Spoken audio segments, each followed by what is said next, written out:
Hello everyone, I am so happy that you are here and welcome to lesson number 126 of A Course in Miracles. All that I give is given to myself. Today's idea, completely alien to the ego and the thinking of the world, is crucial to the thought reversal that this course will bring about. If you believed this statement, there would be no problem in complete forgiveness, certainty of goal, and sure direction. You would understand the means by which salvation comes to you and would not hesitate to use it now. Let us consider what you do believe in place of this idea. It seems to you that other people are apart from you and able to behave in ways which have no bearing on your thoughts, nor yours on theirs. Therefore, your attitudes have no effect on them, and their appeals for help are not in any way related to your own.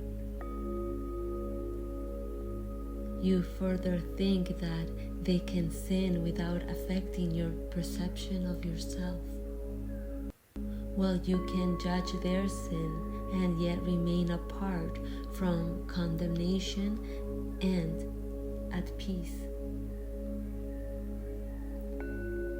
When you forgive a sin, there is no gain to you directly. You give charity to one unworthy merely to point out that you are better, on a higher plane than he whom you forgive. He has not earned your charitable tolerance, which you bestow on one unworthy of the gift, because his sins have lowered him beneath a true equality with you. He has no claim on your forgiveness. It holds out a gift to him, but hardly to yourself. Thus is forgiveness basically unsound, a charitable whim, benevolent yet undeserved, a gift bestowed at times, at other times withheld. Unmerited, withholding it is just, nor is it fair that you should suffer when it is withheld. The sin that you forgive is not your own. Someone apart from you committed it.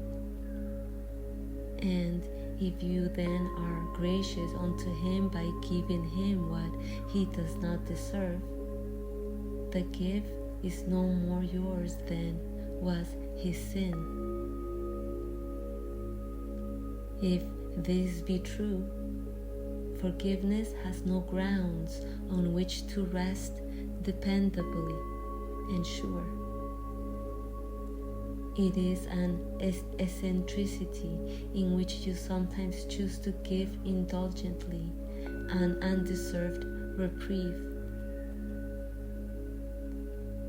Yet it remains your right to let the sinner not escape the justified repayment for his sin.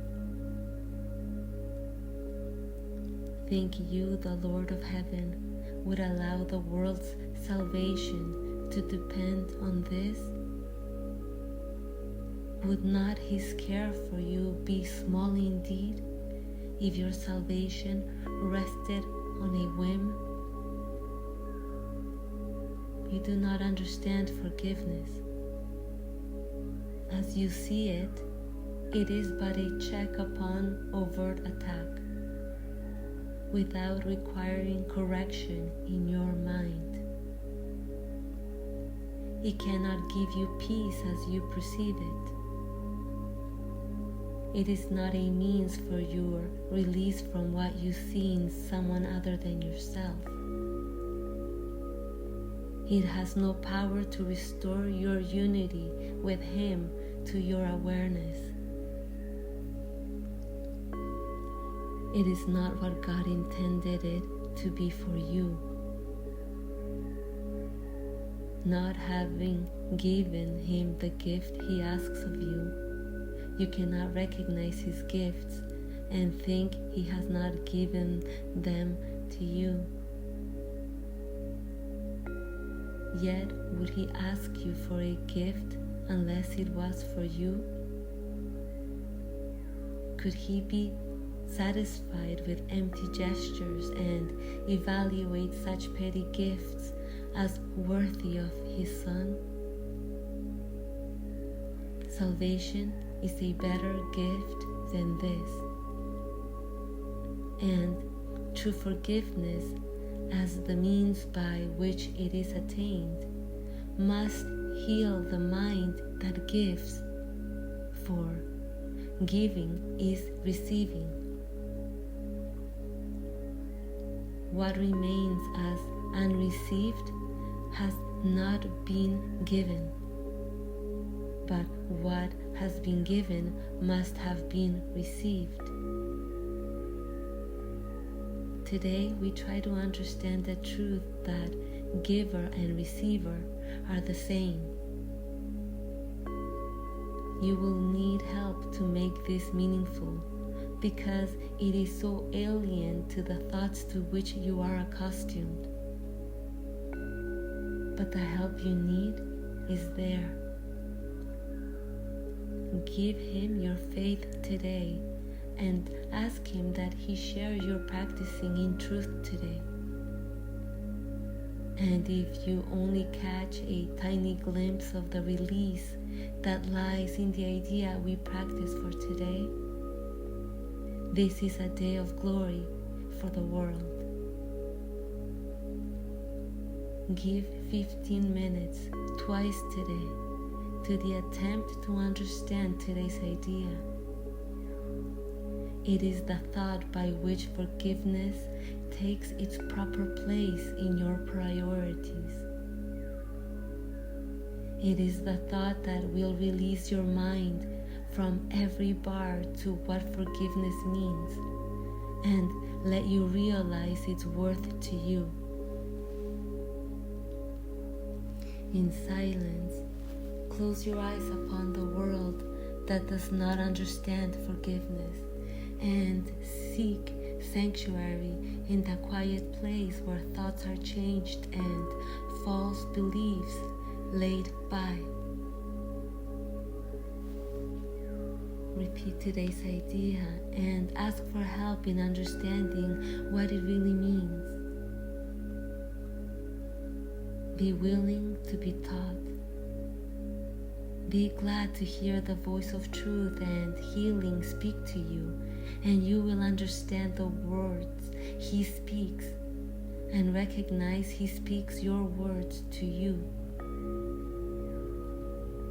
As often as you can, remind yourself you have a goal today, an aim which makes this day of special value to yourself and all your brothers.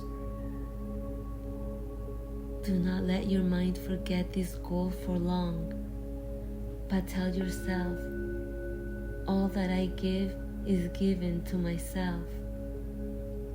The help I need to learn that this is true is with me now, and I will trust in Him. Then spend a quiet moment opening your mind to His correction and His love. And what you hear of Him, you will believe, for what He gives will be received by you. Okay, that is lesson number 126 of A Course in Miracles. All that I give is given to myself. Yes, all that I give to myself indeed, because there is only one divine mind, one eternal spirit appearing as you and me and appearing as everyone else. And so to give to another is to give to myself, because the one looking through my eyes is looking through your eyes and through everyone else's eyes right now. This is the immutable truth of oneness. And so the same rule applies if I say, all that I withhold from myself. In other words, you could say to deny the Christ on another is to deny the Christ in yourself. Just as much as it is true that to bless another is to bless yourself, because there's only one eternal self appearing as the one who blesses and the one who is blessed, and only one eternal self appearing as the forgiver and the forgiven. This is the absolute truth and the foundation behind the real meaning of forgiveness that A Course in Miracles is guiding you towards. But it is a different kind of forgiveness, a complete reversal of what the separate mind thinks forgiveness is. To the separate mind, forgiveness implies two: the separate individual who does the forgiving and the one who receives its forgiveness, one who feels superior and one who is inferior, one who is worthy of forgiveness and one who is not. And that's because the separate mind can't see the invisible field that unites all of creation as one. And so it can't understand that the one that is being judged, blessed, or forgiven is no other than itself. The thinking of the dual mind is a contradiction to eternal oneness indeed, a complete reversal of truth. And so when the separate individual forgives, it thinks of forgiveness like a transaction that only benefits the forgiven one, like a favor that is granted upon another, but nothing of real value is gained by having mercy. It can't see that if forgiveness was truly given, it would bring peace to both. And that's what's meant by when you forgive a sin, there is no gain to you directly. You give charity to one unworthy merely to point out that you are better, on a higher plane than he whom you forgive.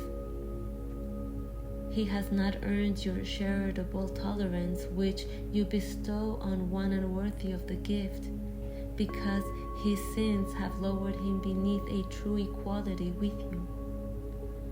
He has no claim on your forgiveness. It holds out a gift to him, but hardly to yourself.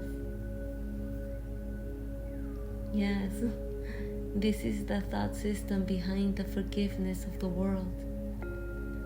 And this is the thought system, the error these lessons aims to correct.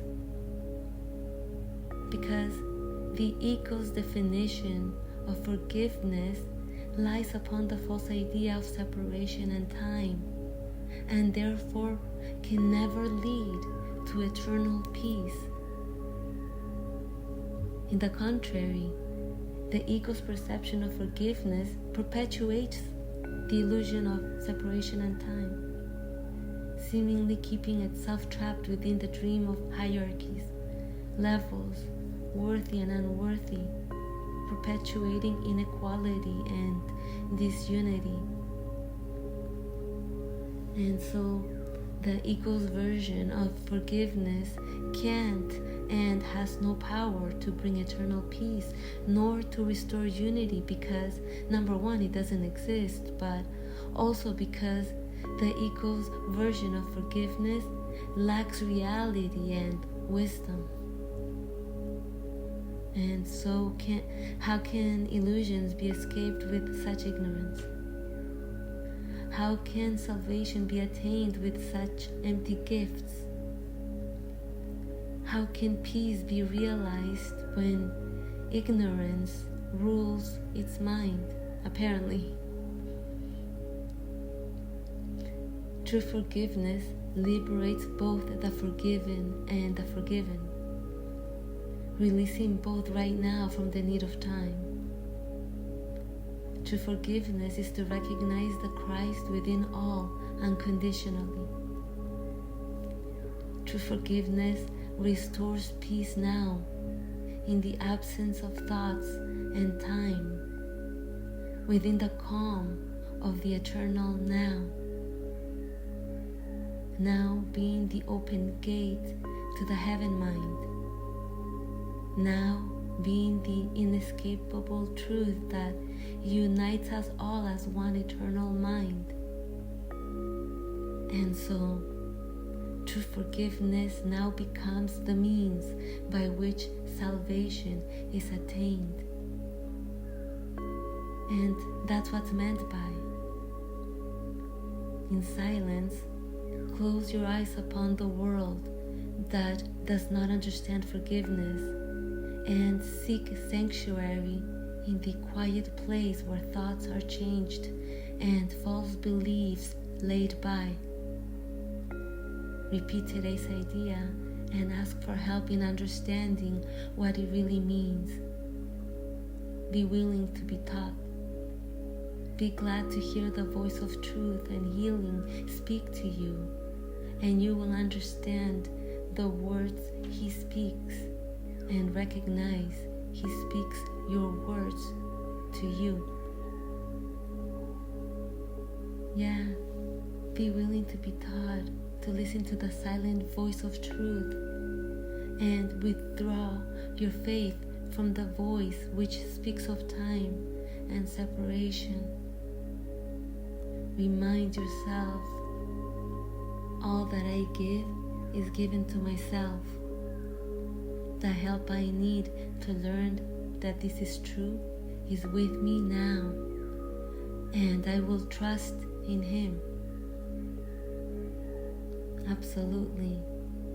And have faith that this is true. Trust that what you need is present now, within you, beyond the illusory waves of time, within the quiet and stillness of the eternal now.